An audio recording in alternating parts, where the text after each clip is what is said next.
ఒకసారి శౌర్య పెళ్లి నిశ్చితార్థం వరకు వచ్చి ఆగిపోయినందుకు ఇప్పటి వరకు జనాల్లో తలెత్తుకోలేకపోతున్నాం.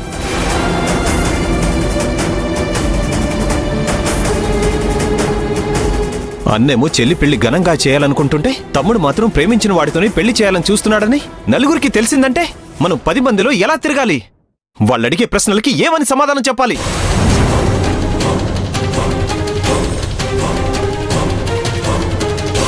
ప్రతిసారి వాడు ఏం చేసినా ఎంత ఇబ్బంది పెట్టినా నా తమ్ముడే కదా, నా తమ్ముడి భార్య కదా అని సర్ది చెప్పుకుంటూ వచ్చాను.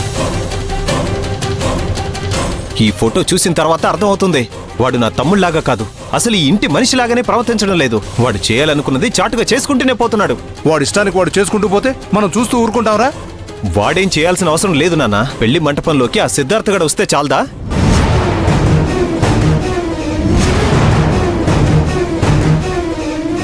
బంధువులందరి ముందుకి వచ్చి శౌర్య నన్ను ప్రేమించింది, నన్ను పెళ్లి చేసుకోవాల్సింది, ఎవరికో భయపడి తల వంచుకుని ఇష్టం లేని పెళ్లి చేసుకుంటుంది అంటే మనం ఎవరి ముందు తలదించుకోవాలి?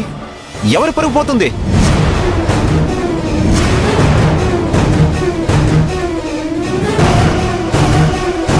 మనకి భయపడి ఆ సిద్ధార్థగాడు ఇంటికి రావడం మానేశాడు. వీడెళ్ళి వాడితో మాట్లాడుతుంటే వాడు ఎంతకైనా తెగిస్తాడు, ఎంత దూరమైనా వెళ్తాడు, ఏమైనా చేస్తాడు. రే రాఘవ, అనవసరంగా వాడిని అపార్థం చేసుకోకురా. అసలు మాధవ్ వెళ్ళి ఆ సిద్ధార్థగాడితో చాటుగా మాట్లాడాల్సిన అవసరం ఏముందక్క? ఏం మాట్లాడతాడు వాడు? వాడు మాట్లాడుకున్నది మంచి విషయం అయితే నీకైనా చెప్పడా? నీకు చెప్పకుండా నాకు చెప్పకుండా చాటుగా వెళ్ళాడంటే దాని అర్థమేంటి? ఏదో చేస్తున్నాడనే కదా. మనల్ని కాదని వాడికి సహాయం చేయాలని చూస్తున్నాడంటే దానికి అర్థమేంటి? అదిగో వచ్చిందిగా, తరణి అడగండి, అసలు విషయమంతా బయటకొస్తుంది.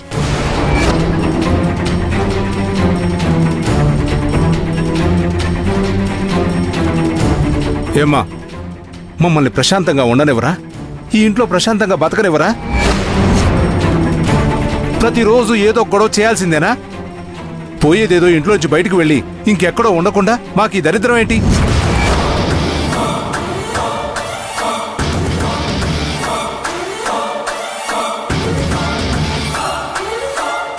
పక్కనే చేరి బల్లెంలో ప్రతి క్షణం గుచ్చుతున్నారేంటి? మీకు నచ్చినట్టు మీరు బతకాలనుకుంటే ఎటన్నా పోయి బతకండి, మమ్మల్ని మాత్రం చంపకండి. ఏమైంది మావయ్య గారు? ఇప్పుడు మేమేం చేశామని? ఏం చేశారా బాబా?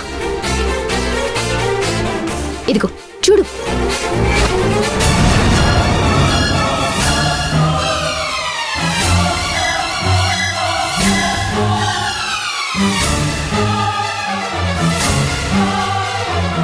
నీకు తెలియకుండా వాడు వెళ్ళి కలవడు కదా. ఎందుకు కలిశాడు? ఏం చేయాలనుకుంటున్నారు మీరిద్దరు కలిసి? వాడితో కలిసి మాట్లాడేంత అవసరం ఏంటి? అసలు అంత విషయం ఏంటి? నిజంగా నాకేం తెలియదు బావగారు. అవును, నీకు ఏం తెలీదు, తనకు కూడా ఏం తెలీదు. కానీ జరగాల్సినవన్నీ జరిగిపోతూ ఉంటాయి.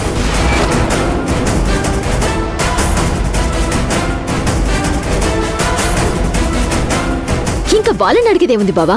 వాళ్ళు చేసే పనులన్నీ కళ్ళ ముందు కొట్టొచ్చినట్టు కనిపిస్తుంటే. శౌర్యకి అరవింద్తో పెళ్లి చేయటం వీళ్ళకి ససేమిరా ఇష్టం లేదు. ఈవిడ గారు ఒకప్పుడు వాళ్ళిద్దరినీ కలపాలని చూసింది కదా. ఇప్పుడు ఈవిడకి తోడు ఆ మాధవ్ కూడా కలిశాడు. ఇద్దరూ కలిసి ఆ ప్రయత్నాలు చేస్తున్నారు. అలేఖ్య, నోటికొచ్చినట్టు మాట్లాడుకో. ఏం జరిగిందో తెలుసుకోకుండా వాణ్ణి రెచ్చగొట్టుకో. అరే, కళ్ళ ముందు కనిపిస్తుంటే ఇందులో రెచ్చగొట్టాల్సిందేముందొదినా?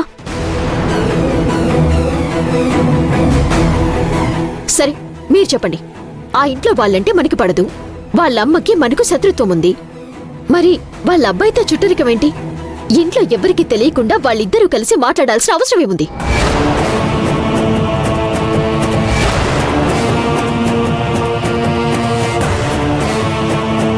అసలు వీడు ఏం చేయాలనుకుంటున్నాడో ఏమో. నన్ను పరువుగా బతకనిస్తాడో లేదో నాకే అర్థం కావడం లేదు. రే, విషయం ఏంటో తెలుసుకోకుండా వాణ్ణి అడగకుండా మనం మాట్లాడుకోవడం కాదు. వాడొచ్చిన తర్వాత మాట్లాడొచ్చు. ముందు అలేఖ్య గుడికేదో వెళ్ళాలని చెప్పింది కదా, దీని గురించి గొడవ పడుతూ కూర్చుందామా లేక గుడికి వెళ్దామా? గొడవలేని రోజంటూ ఉంటే కదమ్మా ఆశ్చర్యపోవడానికి. గొడవలు జరుగుతూనే ఉన్నాయి కదా.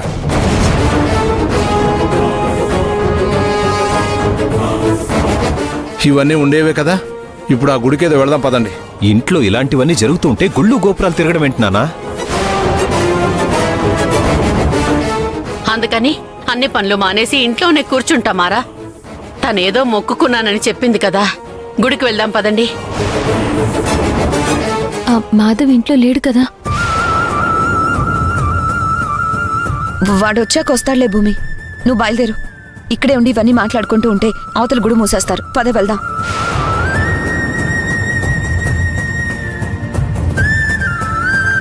ఏమండి పదండి. మాధవ్ నాకు చెప్పకుండా సిద్ధార్థని ఎందుకు కలిశాడు?